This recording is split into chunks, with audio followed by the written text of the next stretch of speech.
Hello friends, আশা করি আপনারা সকলে ভালো আছেন। আমি আজকে আইপিএল 2024-এর 56তম ম্যাচটি নিয়ে আলোচনা করতে এলাম, যেটি হয়েছিল দিল্লি ক্যাপিটালস এবং রাজস্থান রয়্যালসের মধ্যে দিল্লির অরুণ জেটলি স্টেডিয়ামে। টসে জিতে রাজস্থান রয়্যালস প্রথমে বোলিংয়ের সিদ্ধান্ত নেয়। আজকের ম্যাচে দুই বিদেশির আইপিএলে অভিষেক হলো। তারা হলো গুলবাদিন নাইব এবং ডনোভান ফেরেরা। দিল্লি ক্যাপিটালসের হয়ে দারুণ শুরু করেন তাদের দুই তরুণ ওপেনার ম্যাকগ্রাথ এবং অভিষেক পোরেল।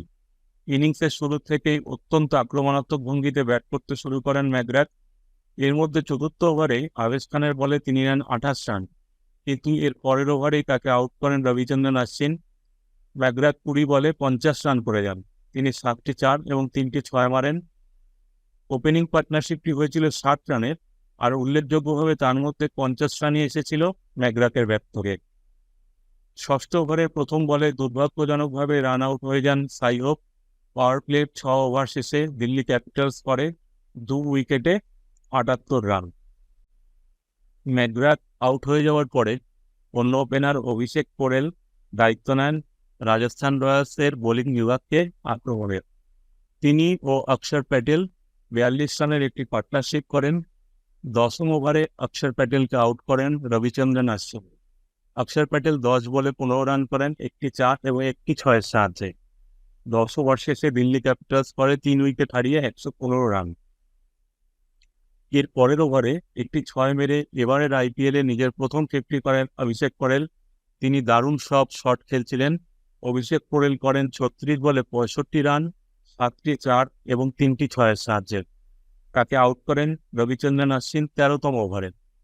আর এর পরের ওভারেই আউট হয়ে যান অধিনায়ক ঋষভ পান্ত। ঋষভ করেন 15 রান। তিনি আউট হন যজুবেন্দ্র চাহালের বলে। এই উইকেটটি নেওয়ার সাথে সাথে যজুবেন্দ্র চাহাল প্রথম ভারতীয় হিসাবে টি-20-তে 350 উইকেট নিলেন। এরপরে দিল্লি ক্যাপিটালসের ইনিংসের শেষ ভাগে দারুণ খেললেন ট্রিস্টান স্টাফস। তিনি ও গুলবাদিন নাইব 45 রানের একটি পার্টনারশিপ করেন। 19তম ওভারে গুলবাদিন নাইবকে আউট করেন ট্রেন্ট বোল্ট। তিনি 15 বলে 19 রান করেন, আর শেষ ওভারে সন্দীপ শর্মার বলে আউট হন স্টাফস। তিনি করেন 20 বলে 41 রান, 3টি চার এবং 3টি ছয়ের সাহায্যে। 20 ওভার শেষে দিল্লি ক্যাপিটালস করে 8 উইকেট হারিয়ে 221 রান। রাজস্থান রয়্যালসের হয়ে রবিচন্দ্রন অশ্বিন 3টি উইকেট নেন এবং ট্রেন্ট বোল্ট, সন্দীপ শর্মা ও যজুবেন্দ্র চাহাল একটি করে উইকেট নেন। রাজস্থান রয়্যালসের হয়ে ওপেন করতে আসেন যশস্বী জয়সওয়াল এবং জোস বাটলার। রাজস্থান রয়্যালসের শুরুটা ভালো হলো না, কারণ প্রথম ওভারে দ্বিতীয় বলে আউট হন যশস্বী জয়সওয়াল।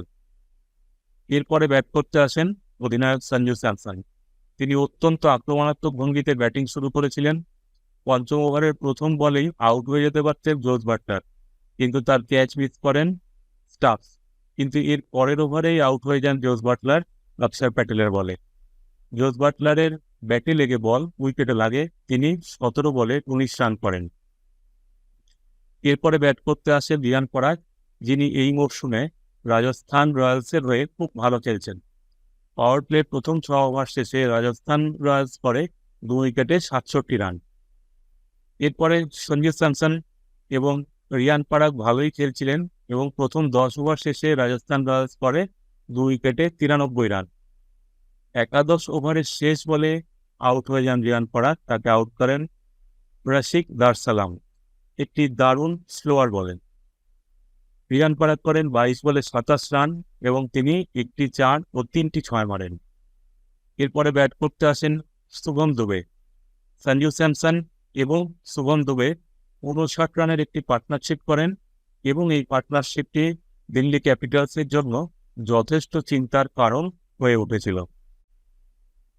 এই পার্টনারশিপটি ব্রেক করেন মুকেশ কুমার। তিনি 16তম ওভারে আউট করেন সঞ্জু স্যামসনকে। বাউন্ডারি লাইনে ক্যাচটি নেন সাই হোপ। যদিও ক্যাচটি ধরার সময় ফিল্ডার বাউন্ডারির দড়ি স্পর্শ করেছিল কিনা তাই নিয়ে বিতর্ক আছে।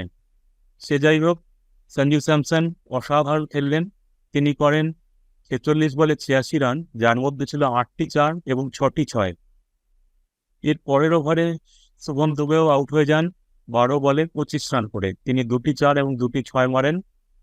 শেষ 3 ওভারে রাজস্থান রয়্যালসের জয়ের জন্য প্রয়োজন হয়েছিল 41 রান, কিন্তু পরপর উইকেট পড়তে থাকে রাজস্থান রয়্যালসের এবং শেষ পর্যন্ত তারা 20 ওভার শেষে 8 উইকেট হারিয়ে 201 রান করে এবং দিল্লি ক্যাপিটালস 20 রানে ম্যাচটি জিতে যায়।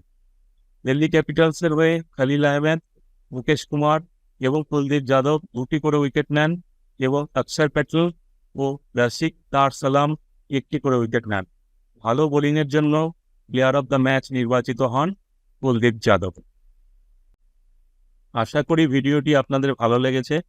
এর পরের ভিডিওতে এরকমই একটি খেলা নিয়ে আলোচনা করব। সকলে ভালো থাকবেন। ধন্যবাদ।